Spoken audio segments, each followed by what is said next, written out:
राहु और केतु देव, उसी पाठों की श्रृंखला में अब आगे बढ़ते हैं। यात्रा को थोड़ा गहरा बनाते हैं कि किस तरह के फल हम लोग उनके अवतारों की बातें हम लोगों ने की। उसके बाद में दूसरे पाठ में कुछ और बातें की कि किस तरह से राहु और केतु को समझा जा सकता है। कुछ चीज़ें अवतारों के संबंध में 1 मिनट का मैं फिर आपको बताऊंगा कि कोई भी ग्रह, जब आप उस ग्रह के कारकत्व या ग्रह से संबंधित जब बात करनी हो या समझना हो कि आपको अपना जीवन कैसे गुजारना है, तब आप ज्योतिष में जितने भी अवतार प्रभु के हुए हैं भगवान विष्णु के ग्रहों से कनेक्टेड, उन अवतारों का डीपली स्टडी जरूर कीजिए। उनकी कथाओं को श्रवण कीजिए, उनकी बातों को समझिए और उसके विषय में उस चीज़ों को कुछ हद तक जितना आप सकते हैं। वर्तमान समय में पूरी चीज़ें या पूरी बातें जो सतयुग, त्रेता, द्वापर ये सब में लिखी गई थी, बताई गई थी, वैसा का वैसा उसके संबंध में आचरण करना या समझना या उस पर चलना संभव नहीं है, वो कलयुग में खासकर नहीं है। और आजकल जो टेक्नोलॉजी का ज़माना है, सोशल मीडिया का ज़माना है, डिजिटलाइजेशन चारों तरफ फैल चुका है और फैल रहा है और आगे और बढ़ेगा। तो उसमें संभव बहुत कुछ नहीं है, लेकिन कुछ हद तक हम लोग संभव उसको अपने ऊपर, अगर हम लोग कुछ अपने जीवन जीने की दिनचर्या को अगर थोड़ा ठीक करें, थोड़ा नियमावली बनाए उसके विषय में, केवल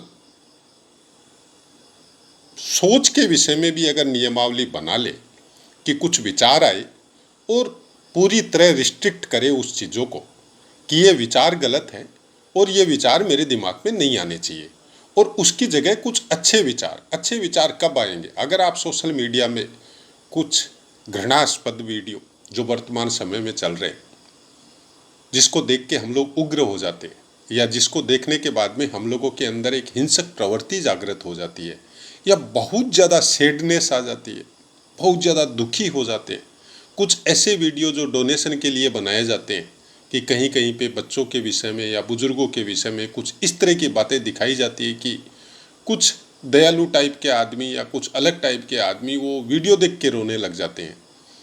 उन सब से थोड़ी दूरी बना लीजिए, क्योंकि आप अपनी ऊर्जा को वेस्ट कर रहे हैं। आपकी इच्छा बहुत है कि मैं उन लोगों का भला करूं, लेकिन जब हैसियत नहीं हो, जब समय नहीं हो, परिवार को पालने में ही आदमी का जीवन या आदमी की अर्निंग जा रही हो, तो वहाँ पे आप सोशल मीडिया में सुन के या देख के उस समय को आप बिना फालतू में अपने मन को खराब कर रहे हैं और आप अपनी दिनचर्या को डिस्टर्ब कर रहे हैं। ये हमारा पॉइंट ऑफ व्यू है। आप उसको कैसे समझते हैं या आपके ऊपर निर्भर है। हम इस चीज़ को ऐसे ही समझते हैं। क्यों? हमने भी देखा है, कभी कभार देखते भी हैं, और उसका निर्णय हमारे दिमाग में यही निकला है कि अगर हम लोग उससे दूरी बना लें, कि कुछ घृणास्पद वीडियो देख लिया और उसके बाद में हम लोगों का दिमाग कुछ अलग लेवल पे आ गया, तो वो घृणा का रूपांतर हम लोगों के मन में भी होता है। और मन मतलब चंद्रमा। जब वो घृणा का रूपांतर मन में होता है तो मन दुखित होता है या मन घृणा से भरता है, और उसका नतीजा क्या होता है? जिस वीडियो को देख के जिसकी वजह से घृणा आई, उसको तो रिप्लाई नहीं दे सकते। वो रिप्लाई फिर परिवार में, समाज में, फ्रेंड सर्कल में वहाँ निकलती है, तो आपकी वाणी कटु हो जाती है। ये आप वर्तमान में आप खुद देख सकते हैं, ऐसा होता है या नहीं होता। अब राहु केतु के विषय में जब अवतारों की बातें की तो हमने बताया था वराह अवतार और मत्स्य अवतार, और दोनों ही जल प्रधान अवतार है। एक अवतार में भगवान ने पृथ्वी को लाके जल पे स्थापित किया, और एक अवतार में प्रलय काल में सब जीवों को बचाया था, मत्स्य अवतार में। तो जल मतलब चंद्रमा, आपका मन, और पृथ्वी पे 70-80% जल की मात्रा है, उससे ज़्यादा भी हो सकती है। हम इतिहास के विषय में इतना ज्ञान नहीं रखते हैं, तो उसका हमको इतना नॉलेज नहीं है। केवल सोशल मीडिया में थोड़ा बहुत सुना है, उसी का नॉलेज है। और शरीर के हिस्से में भी सबसे ज़्यादा जल की मात्रा है। और राहु केतु का अवतार भी जल से कनेक्टेड है। और जब पौराणिक कथाएं सुनते हैं, ग्रहों से संबंधित कथाएं सुनते हैं, तब भी ये देखते हैं कि सबसे ज़्यादा इफेक्ट राहु केतु चंद्रमा को करता है। और चंद्रमा को सबसे ज़्यादा डर ग्रहों में अगर किसी का लगता है, ग्रहों में, तो राहु केतु का लगता है। क्यों? राहु केतु उसकी बुद्धि को भ्रमित किया और फिर उसको दंड भोगना पड़ा शनिदेव का। तो शनिदेव न्याय के देवता है, कुकर्म चंद्रदेव ने किए राहु केतु की वजह से दंड भी भोगा चंद्रदेव ने। तो ये सब बातें जब हम लोग सोचते हैं और जब पुरानी बातों पे आते या ज्योतिष पे आते या वेद पुराणों पे आते, तो जैसे कि पिछले पाठ में भी हमने बताया था कि सब संस्कार, जीवन जीने के लिए जो भी समाज में जो नियम बनाए गए थे, बुजुर्गों के द्वारा जो बंदिशें हम लोगों के ऊपर थी, वो केवल और केवल मन को वश में करने के लिए थी। जब तक आपका मन वश में नहीं होगा, आप इस जीवन को, जिसको मनुष्य जीवन बोला जाता है, और हम लोगों के धर्म ग्रंथों में बताया गया है कि बहुत सी योनियों में जन्म लेने के बाद में मनुष्य जीवन मिलता है, तो उसको हम लोग, आप ये समझिए कि ऐसे ही अननेसेसरी मन को कंट्रोल में नहीं रखने की वजह से उसको खत्म कर देंगे। अब राहु केतु का एक पार्ट तो हो गया कि वो आपके मन को बहुत ज़्यादा इफेक्ट देता है, और मन अगर कंट्रोल में नहीं है तो आप और हम सब बहुत कुकर्म करते हैं। अब एक दूसरा इफेक्ट है राहु और केतु का। जैसा कि पिछले पाठ में मैंने बताया था कि कलयुग में या और किसी युग में राहु केतु आंखों से नजर नहीं आते हैं, तो आंखों से नजर तो भगवान भी नहीं आते, लेकिन भक्ति के द्वारा हम लोग भगवान को प्राप्त कर सकते हैं। भगवान को प्राप्त हम लोग नहीं करते। हम लोगों की भक्ति भगवान को खींच के लेके आती है कि जिस रूप में, जिस छवि पे हम लोग ध्यान लगाते हैं, उसी छवि का रूप लेके भगवान हम लोगों के समक्ष आते हैं। तो क्या राहु केतु नहीं करते वैसा? क्योंकि तस्वीर बदलना, कम्युनिकेट करवाना एक दूसरे से, और आज के वर्तमान युग में जो डिजिटलाइजेशन जो बोला जाता है, वो चाहे एक दूसरे का रूप चेंज करना हो, वो शब्दों के द्वारा जिसको भ्रम की वजह से शब्द बोले जा रहे हो, या जो बोल रहा है वो भी भ्रमित हो और जो सामने वाला सुन रहा है वो भी भ्रमित होता है, तो क्या वो राहु या केतु का इफेक्ट नहीं है? हम बोलते हैं हर जगह राहु केतु का इफेक्ट है। इवन हम जब आपको बोल रहे हैं वहाँ भी राहु केतु का इफेक्ट है। आप जो इस वीडियो को सुन रहे हैं वहाँ भी राहु केतु का इफेक्ट है। एक है पॉजिटिव, एक है नेगेटिव। वो हर ग्रह के साथ है, हर स्थान में है, हर नक्षत्र में है। नक्षत्र का एक रूप होता है बहुत अच्छा और एक पार्ट है बहुत खराब। वैसे ही एक ग्रह का एक पार्ट है बहुत अच्छा और एक पार्ट है बहुत खराब। सब कुछ डिपेंड है, उसको अच्छा या बुरा करना हम लोगों के खुद के जो वर्तमान के कर्म है उस पे बहुत कुछ डिपेंड है। जो पहले करके आ गए वो प्रारब्ध के द्वारा हम लोगों को एक पिक्चर मिल गई कि हम लोगों को वो किया है, इसकी वजह से हम लोगों का जन्म ऐसे स्थान में हुआ है और इस तरह से ग्रहों का अंश हम लोगों के अंदर मिला है। कि हम लोगों के शरीर में जो बनावट हुई, जिस तरह के ग्रह उस समय में प्लेस थे हम लोगों की कुंडली में, उसी के अनुसार उस ग्रह के अंशों के द्वारा हम लोगों को जो पावर जिस हिस्से में शरीर में उसका मिला है वो उतना मिला है। अब वर्तमान के कर्म हम लोगों को बताएंगे या हम लोग करेंगे उस तरह के कर्म जो स्वच्छंद है, मतलब स्वतंत्र है। हम लोग अपनी मर्जी से करेंगे, हम लोग अपने फायदे के लिए करेंगे। हम लोग, चाहे फायदा आपका भक्ति का हो सकता है, चाहे फायदा आपका योग ध्यान साधना का हो सकता है, चाहे फायदा आपका इनकम या आपका स्वार्थ का हो सकता है, कोई भी तरह का फायदा। बगैर फायदे के लिए को कुछ भी इस संसार में नहीं होता है। हम अगर भगवान की पूजा भी कर रहे हैं तो कहीं न कहीं मन में उसके प्रति कुछ न कुछ फायदे हम लोगों के अंदर चल रहे हैं कि इसकी पूजा करेंगे तो हम लोगों को ये मिलेगा। मीन्स अगर आपको भगवान की भक्ति करने से आपके मन में परिवार को पालने के लिए कुछ धन दो, मेरा घर थोड़ा बड़ा बना दो, प्रभु आज घर में मोटरसाइकिल है तो एक बढ़िया गाड़ी ला दो, लड़की है लड़का नहीं है तो कम से कम एक पुत्र दो, ऐसी बहुत सी इच्छाएं जो भगवान की भक्ति या पूजा करते समय हम लोगों के अंदर चलते रहती है। ये फायदे का एक अलग रूप हो गया। जैसे ग्रह का अलग रूप है अच्छा और बुरा, एक फायदा दूसरा है प्रभु सद्मार्ग दो, सद्बुद्धि दो, लोगों का भला कर सकूं, जीव मात्र पे दया कर सकूं, कुछ ऐसा करो कि मेरी कमाई में मेरा परिवार भी चले और किसी का सहायता भी कर सकूं। इच्छाओं को सीमित करो, अपने मन को कंट्रोल करने की शक्ति दो, ये भी इच्छा है। बगैर इच्छा के तो आप मंत्र जाप भी नहीं कर सकते, बगैर इच्छा के आप कुछ नहीं कर सकते। मतलब इच्छा करने का, इच्छा पे चलने का जो बुद्धि या दुर्बुद्धि है वो केवल मनुष्यों के पास है। दिमाग केवल मनुष्यों को मिला है जिसके द्वारा या जिसको चेंज करके हम लोग अपने कर्म करते हैं। साधारण अलग जीवों को ये सब चीजों का ज्ञान नहीं दिया है भगवान ने। हो सकता है किसी जन्म में हम लोग भी वही जीव हो, आज मनुष्य का जीवन मिला है।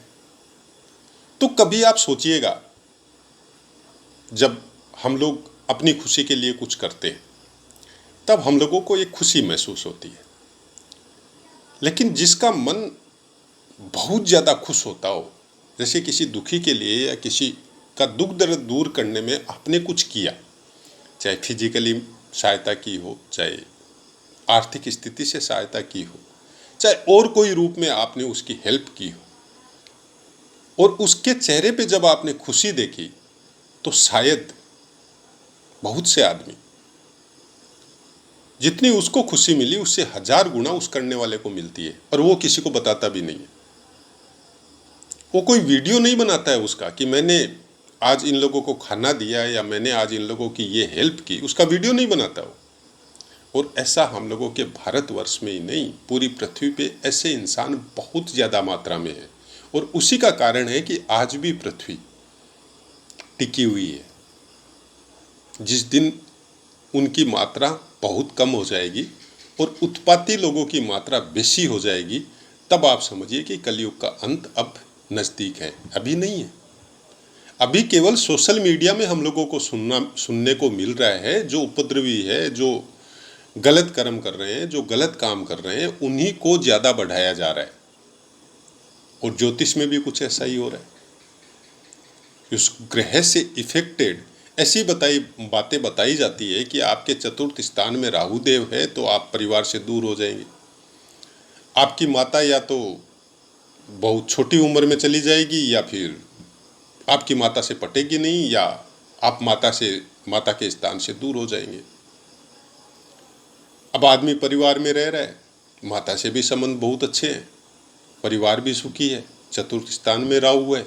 अब एक अनजाना सा भय, एक अनजाना सा डर उस वीडियो को सुनने के बाद में उस आदमी के अंदर आया।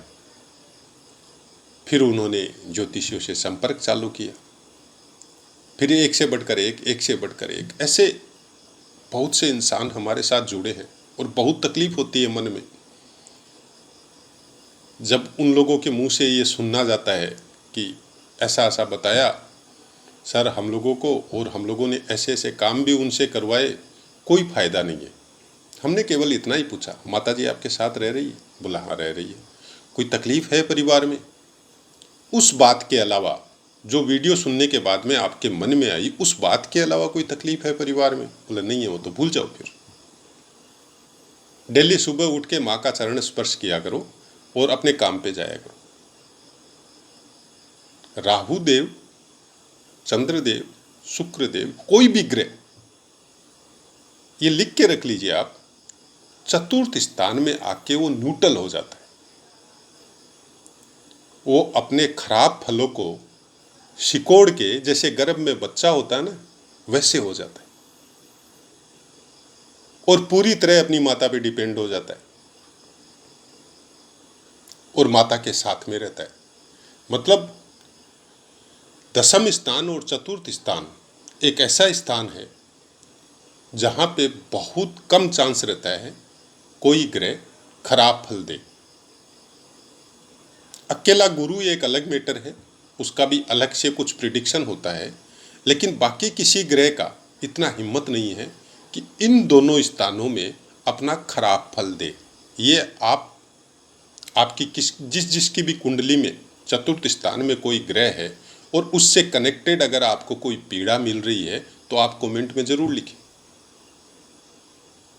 कोशिश करेंगे आपकी पूरी कुंडली का अध्ययन करने की। हमारा कोई पैसा या फीस नहीं है। और दूसरी बात ये, हम उसके लिए भी कुंडलियां नहीं मांगते किसी की कि रिसर्च के लिए चाहिए, नहीं, कोई जरूरी नहीं है रिसर्च के लिए। इसमें रिसर्च ग्रहों की करनी है और आपको अपने दिमाग की करनी है कि आप पॉजिटिव देखते हैं या नेगेटिव देखते हैं। क्या ऐसा संभव है, ऐसा पॉसिबल है कि किसी ग्रह को या किसी भाव को आप जागृत कर सकते हो? किसी के पास ऐसी शक्तियां हैं? अगर है तो हमको तो आज तक कोई मिला नहीं। बहुत से साधु संतों के पास भी घूमे हैं, बहुत से ज्योतिषियों को भी देखा है, वो भी अननोन पर्सन। मतलब हमने कभी ये जाहिर नहीं किया कि हम ज्योतिष जानते। एकदम छोटा जो बच्चा, जो जिसको कुछ नहीं पता, बड़े महान विद्वान, जो आसाम में तो एक नाम हम नहीं बताएंगे, ऐसे विद्वान थे जिनके पास मुख्यमंत्री मंत्री तक जाते थे। वो उनसे हवन यज्ञ करवाते थे, जप करवाते थे, बड़े बड़े आयोजन करवाते थे। और खास बात सुनिए, खुद पैरालाइसिस थे, शरीर का निचला हिस्सा काम नहीं करता था। उनका खुद का भाई पैरालाइसिस था। घर में उनको खाना भी नौकरों के द्वारा ही प्राप्त होता था। बीवी बच्चे सब छोड़ के चले गए थे। महान ज्योतिष थे। अब इसका अर्थ आप क्या निकालते हैं, आपके ऊपर डिपेंड है। क्योंकि हम अगर कुछ बोलेंगे तो हो सकता है ज्योतिषियों को थोड़ी तकलीफ हो। हम ज्योतिष विषय को गलत नहीं मानते, बहुत अच्छा विषय है। आपकी दृष्टि दीवार के उस पार देख सकती है। ज्योतिष एक ऐसा सब्जेक्ट है, अगर आप उसको जीवन जीने की कला समझो, या अपने जीवन को कैसे जीना है, मनुष्य जीवन प्राप्त होने के बाद में आपके क्या कर्तव्य, उसको अगर आप समझने की कोशिश करो तो ज्योतिष से अच्छा विषय कुछ भी नहीं है। क्योंकि एक ज्योतिषी जब पढ़ना चालू करता है और उसमें उसका मन लगता है, और वो कुछ गणित निकालना भी अगर उसको आने लग जाए, और कुछ रिसर्च भी उसको समझ में धीरे धीरे जब उसका कुछ शार्प होना चालू हो जाए दिमाग, तो आपको यकीन नहीं आएगा वो बहुत अच्छा भक्त होता है भगवान का, वो बहुत अच्छा साधु होता है, वो बहुत अच्छा सन्यासी होता है, चाहे वो गृहस्थ में रहे। क्योंकि उसको उस चीजों का पता चलने लग जाता है जिसको बोला जाता है ना कि हमारा अस्तित्व क्यों है पृथ्वी पे। आज 600-700 करोड़ के आसपास पृथ्वी पे मनुष्य है, तो फिर हमारा जन्म का जरूरत क्या था? नहीं होने से भी तो चलता था। हमारा 60-70-100 किलो जो भी वजन है, वो वजन ही है पृथ्वी पे। हमने तो पृथ्वी के लिए कुछ किया नहीं, तो फिर क्यों जन्म हुआ? कुछ कारण होगा, कुछ उसकी ड्यूटी है वहां पे। केवल इतनी ड्यूटी नहीं है, पैदा हुआ, भोग किया, मर गया, उतनी ड्यूटी नहीं है। उसके अलावा भी बहुत सी ड्यूटी है उसकी। उसको कैसे समझे, वो राहु केतु समझाएगा। एक छोटा सा एग्जाम्पल देते हैं। मान लीजिए आपका राहु सूर्य देव के साथ है। अब आपकी कुंडली देखते ही बता दिया जाएगा कि ग्रहण दोष है आपकी कुंडली में। आपके मान सम्मान में कमी होगी, आपके ऊपर लांछन आएगा, आपको कोई भी चीज़ का सम्मान नहीं मिलेगा, आप जो भी काम करेंगे उसमें आपको अपमान मिलेगा। ये नॉर्मल प्रिडिक्शन है ज्योतिषियों की, अगर कुंडली लेके जाते हैं तो। अब हम एक दूसरी प्रिडिक्शन आपको बताते हैं। आप अपने दिमाग को या अपने शरीर को, आपके मन को कुछ इस तरह से बना दीजिए कि सबसे पहले आप जितना हो सकते हैं प्राणायाम करना चालू कीजिए।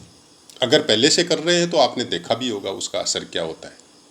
सूर्य और राहु साथ है, उसका इफेक्ट क्या होगा और आपको करना क्या है वो बता रहे हैं। प्राणायाम चालू कीजिए। राहु कोई नियम नहीं मानता है, राहु कोई संस्कार नहीं मानता है, राहु एक्चुअलिटी को मानता है, तो उसके अनुसार चलना है। एक्चुअलिटी मतलब आपका अस्तित्व क्यों है, आप किससे कनेक्ट है, आपके अंदर ऐसी क्या चीज है जिससे ये मशीन जीवंत है, और ऐसी कौन सी चीज है जिसको निकलने के बाद में ये 70 केजी का शरीर कोई मूवमेंट नहीं करता। राहु उसको मानता है, उस तत्व को मानता है राहु। वो तत्व कहां है आपका? वो तत्व आपका नीचे कुंडलिनी के रूप में सोई हुई अवस्था में पड़ा हुआ है, और राहु उसको चाहता है। मतलब वो अपने आप को पूर्ण करना चाहता है। वो मस्तक है आपका, लेकिन शरीर नहीं है उसके पास, शरीर नीचे है। ऊपर की तरफ राहु है, नीचे केतु है। केतु जब राहु की तरफ अग्रसर होगा, जब ब्रह्मरंध्र के अंदर प्रवेश होगा, तब राहु अपना संपूर्ण अवस्था को प्राप्त करेगा। मतलब जीव पर ब्रह्म को प्राप्त करेगा। हकीकत है ये। अब क्या हुआ, आपका सूर्य के साथ राहु बैठ गया, सूर्य के तेज को ग्रहण लगा दिया। मतलब सूर्य को उसने निगल लिया। निगल लिया मतलब उसका तेज उसके अंदर आ गया। अब वो अपनी मर्जी से आपको वो तेज देगा। कब देगा? आप अपने सूर्य को जागृत कीजिए। आपके अंदर भी एक सूर्य है, वो तत्व, वो प्राण शक्ति, वो आपके अंदर भी है। अगर वो नहीं होती तो आपका शरीर मूवमेंट ही नहीं करता, तो वो तो पहले से प्रेजेंट है। अब उसके ऊपर छाया के रूप में एक ग्रहण लगा हुआ है। आप प्राणायाम की मुद्रा में आइए। डेली 1 मिनट से आधा घंटा तक प्राणायाम वाला काम चालू कीजिए। धीरे धीरे धुंध छटनी चालू हो जाएगी। ये प्रैक्टिकल एक्सपीरियंस है, हमारा ही नहीं, बहुतों का है। जितने भी साधु सन्यासी, योगी, धर्म ज्ञानी, महात्मा और बड़े बड़े एस्ट्रोलॉजर, उन सब का नाम केवल राहु केतु की वजह से हुआ है। आप भूल जाइए कि गुरु ज्ञान, हाँ मानते हैं हम, गुरु ज्ञान देता है, लेकिन ज्ञान के ऊपर जब ग्रहण लगता है तो उस ज्ञान को कोई नहीं देखता है। राहु जिनका एक्टिव है वो आदमी शो ज्यादा करेंगे। मतलब घर चाहे टीन झोपड़ा हो, लेकिन बाहर में वो आपको ऐसे फिटपाट मिलेंगे, सोशल मीडिया में ऐसी ऐसी बातें करेंगे, और मतलब इस तरह का शो करेंगे कि उससे बड़ा धनी आदमी या उससे बड़ा ज्ञानी आदमी आपको कहीं नहीं मिलेगा। लेकिन जब हकीकत देखने जाएंगे, किसी का हकीकत जानना हो ना अगर आपको, तो आपका उससे रिलेशन होना बहुत ज़रूरी है, आपका उसके पास होना बहुत ज़रूरी है, आपका उसके पड़ोस में होना बहुत ज़रूरी है। दूर से हम लोग किसी को पहचान नहीं सकते, जैसे आप हमको दूर से पहचान नहीं सकते कि हम कैसे हैं, और हम भी आपको वैसे पहचान नहीं सकते। हाँ, एक शब्द एक अलग चीज़ है। शब्दों के द्वारा हम लोग बहुत कुछ सामने वाले को जज कर सकते हैं। ये भी एक ज्ञान है जो ज्योतिष की शाखा से ही निकला हुआ है, कि बोलने के तरीके से, लिखने के तरीके से, चलने के तरीके से। पहले के संस्कारों में आपको शायद हो सकता है कोई 25-30 उम्र के कोई बच्चे हों और वो सुन रहे हों तो उनको शायद पता ना हो, लेकिन पहले ये भी एक ज्ञान था कि बड़े बुजुर्ग जब किसी के लिए लड़की या लड़का देखने जाते थे तो उससे बात करने में, उसके चलने के तरीके में, उसके शरीर की बनावट से उसके बारे में बहुत कुछ बता देते थे। ये ज्ञान आज भी है। ऐसे बहुत से विद्वान हैं जो आपको देखने मात्र से बहुत कुछ बता देते। कोई मस्तक देख के बताता है, कोई हाथ देख के बताता है, कोई अंगूठा देख के बताता है। ये सब ज्ञान और उन सब के कारक, हालांकि ज्योतिष शास्त्र में कहीं नहीं लिखा है राहु है, क्योंकि आपकी उन नसों को एक्टिव केवल राहु देव करते हैं। लेकिन वो एक्टिवनेस आपकी कहां तक है, आपके अंदर कहां तक है? केवल शोबाजी तक है? केवल अपना सम्मान की लेवल तक है? केवल उसको धन में रूपांतरित करने के लेवल तक है? या आप उस ज्ञान को निरंतर बढ़ाते हुए आप उस केतु को ले जाके राहु तक जोड़ना चाहते हैं?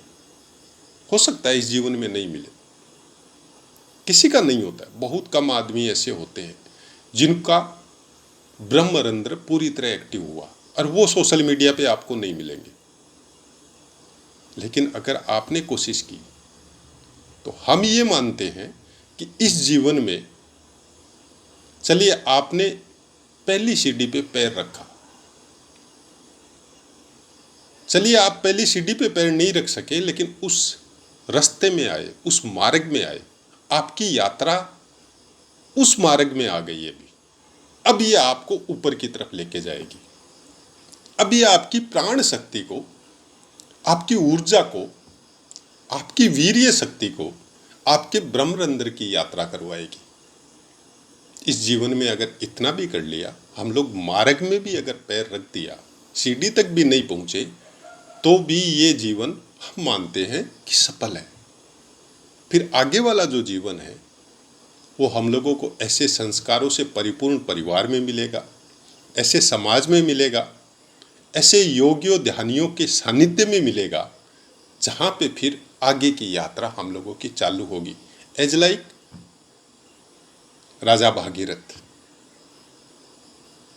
जो जिनके कितने अपने ही बुजुर्ग, माता पिता दादा तपस्या करते करते थक गए, गंगा जी को नहीं ला सके, लेकिन भागीरथ जी लेके आए। क्यों? बोलते हैं उन सब का तप, उन सब के तप का पुण्य फल उनको मिला। हो सकता है, लेकिन उनकी भी अपनी यात्रा थी कई जन्मों से, जो निरंतर आगे बढ़ रही थी। और पिछले जन्म में शायद वो उस दरवाजे तक पहुंच गए थे, लेकिन शरीर की अपनी सीमा है, शरीर क्लांत हो गया और निकल गए। लेकिन वो प्रारब्ध उस जीव के साथ जुड़ गया था। जब अगला जन्म हुआ तो केवल क्लिक करना था और भगवान का गेट ओपन है। उनका क्लिक हुआ और भगवान का गेट ओपन हो गया, रास माता गंगा पृथ्वी पे। तो ये सब बातें अगर पौराणिक कथाओं को हम लोग श्रवण करें तो बहुत कुछ हम लोगों के दिमाग में, बहुत सी चीज़ें क्लियर ही नहीं होती है। दिमाग की वो नसें भी एक्टिव होती है जो हम लोगों को रास्ता दिखाती है कि कर क्या रहे हो और करना क्या है।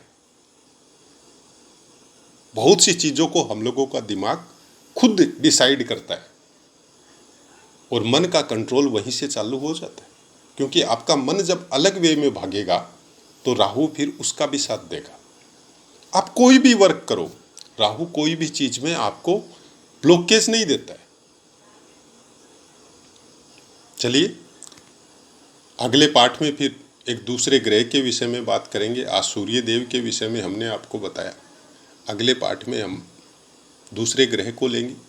अब इस पाठ को यहाँ पे समापन करते हैं और आपसे आज्ञा लेते हैं। जय माता।